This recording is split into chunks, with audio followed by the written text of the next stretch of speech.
Жақында облыстық онкологиялық диспансер ашық есік күнін өткізді. Демалыс күндері облыс орталығының тұрғындары тегін тексеруден өтуге мүмкіндік алды. Bir қарасаңыз, айта қаларлықтай жаңалық емес, мұндай шаралар ылғи өтіп жатады. Бірақ мәселе ойлануға тұрарлық. Рак ауруын жұртымыз атында атамауға тырысып, жаман ауру деп айналып өтуді жөн көреді. Алайда тіктеп келген ауруды айналып өту мүмкін емес. Одан құтылудың бір жолы аурудың алдын алу, жолын кесу. Мемлекетте жаман ауруға жол бермеу мақсатымен жылма-жыл қомақты қаражат бөліп келеді. Биік мінберлерден уәж айтылады. Елбасы да өз жолдауында тоқталып өтті.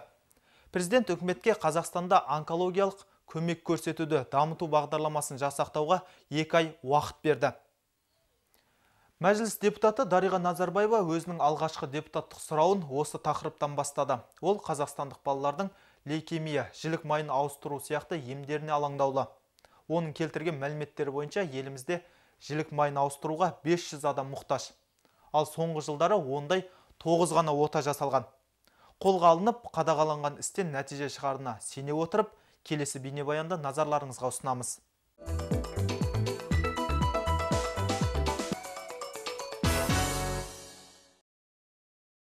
Ісік ауруының төмендеуіне қол жеткізудегі ең тиімді әдістің бірі алдын алу шараларын жандандыру болып саналады. Президент жолдауынан соң облыстық онкологиялық диспансері ашық есік күнін ұйымдастырды. Мұнда алғашқылардың бірі болып келген Роза Ивахненко. Ол денсаулығым қалыпты, дегенмен баяу дамитын ісік ауруына тексеруден өткеннің артықтығы болмайды дейді. Осы ұстанымды өзге азаматшаларда құптаса деген тілегін жеткізді. Күнделікті қызметтен шығу қиын болғандықтан бүгінгі өткізіп жатқан ашық есік күні бізге өте қолайлы болды. Келген мақсатым онкологиялық аурудан сақтану. Жалпы кез келген адам, әсіресе 40 жастан асқан азаматшалар тым болмаса жылына бір рет тексерістен өтуі қажет деп ойлаймын. Баршаңызды сақтыққа шақырамын. Бүгінгі кейіпкеріміз сияқты еріктілер қатар көп болса екен дейді мамандар. Себебі азаматтардың алдын ала тексерілуі болуы мүмкін аталмыш дертті емдеуде көп септігін тигізеді. Онкологиялық аурудың бірінші және екінші кезеңінде емделушілерге шамамен 150-180 мың теңге аралығында қаржы жұмсалады. Ал үшінші, сондай-ақ төртінші кезеңдегі науқастың емделуі шамамен 20 миллион теңгеден астам қаржыны қажет етеді екен. Мұның бәрі де мемлекет есебінен жұмсалады. Дегенмен қаржы шығынынан бөлек уақытылы дәрігерге қаралмау дерті асқынып кеткен науқастардың өмірін сақтап қалу кепілдігінде төмендетеді дейді диспансердің бас дәрігері Марат Оспан. Осының салдарынан өңірімізде ісік ауруынан жылына 23-24 кісі көз жұмады. Қазір облысымыз бойынша ісік дертіне шалдыққан 7 мың адам тіркеуде тұрса, өткен жылы 3 мыңнан астам науқас ем қабылдап шығыпты. Ал аудандық жерлерден келген 40 мыңға жоқ тұрғын тексерістен өткен. Себебі жергілікті жерлерде осы дертті анықтауға қажетті заманауи құрал жабдықтар мен қажетті мамандық иелері жеткіліксіз. Сондықтан да аудан тұрғындары облыс орталығында емделуге мәжбүр. Бұл өз кезегінде келесідей мәселелерді туындатып отыр. Ол жайлы ісік ауруының бастапқы сатысы деген диагнозбен ем қабылдап жатқан науқас былайша ой бөлісті. Тек өзін жұмбақ кейіпкер ретінде көрсетуді өтінді. Мен енді еңбекшілер ауданынан емделуге осында келіп отырмын.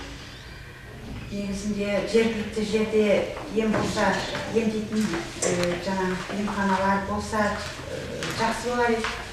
Мұнда келу үшін жол шығыны бар, уақыт бар, жұмыс істейміз мысал үшін. Соның бәрі қиындық тудырады ғой енді. Үйде бала бар деген сияқты үйде. Мынау енді осындай емханаларды жаңағы аудандық жерлерде болса ұйымдастырса тіпті жақсы болар еді. Енді бұл мәселені шешуге қатысты мынадай ұсыныс қарастырылуда.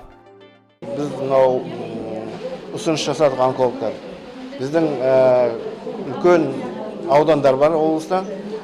Сол үлкен 5 ауданда кәдімгі осындай диагноз қоятын, жаңадай медициналық жабдықтармен жабдықталған, жақсы қызметкерлермен, дәрігерлермен қамталған сондай бір орталық ашсақ деп.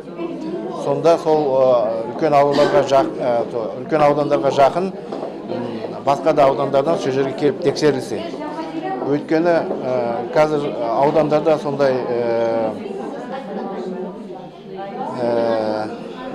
мүмкіндік аз болғандықтан бүкіл ауруларды ол кісілер осы облыс орталығына жібере береді. Облыстық онкологиялық диспансерде ауруды анықтауға қажетті қондырғының бірнеше түрі бар. Ол дерттің күрделілігіне байланысты жүргізіледі. Келушілер бұл жолы өз қалаған тексеруден өтуге мүмкіндік алды. Бізде заманауи аппараттар орнатылған, олардың сезімталдығы өте жоғары. Соның көмегімен тексеріс нәтижесін бірден айтуға болады. Жыл соңына дейін осында компьютерлік және магниттік томография әкелінеді деп жоспарлануда. Оның көмегімен жұмысымыз тағы жақсара түседі. 2 күн ішінде ашық есік шарасына медицина саласының 81 қызметкері мен облыс орталығының 80 тұрғыны қатысып, тексерістен өтіпті. Дегенмен бұл жеткіліксіз. Осы сынды шараларды өзге де емдеу мекемелері ұйымдастырса екен дейді тұрғындар. Себебі бәрінің облыстық диспансерге баруға, ал ондағы мамандардың келушілерді тұрақты қабылдауға мүмкіндігі болмайтындығын ескерсе екен дейді көпшілік. Ердәулет Байдулаев, Марат Ахметжанов, Данияр Омаров, Апта. Сізге қалай әсер еткенін қайдам, қадірлі көрермен. Өз басым мына бейнебаяннан кейін ойға бөктім.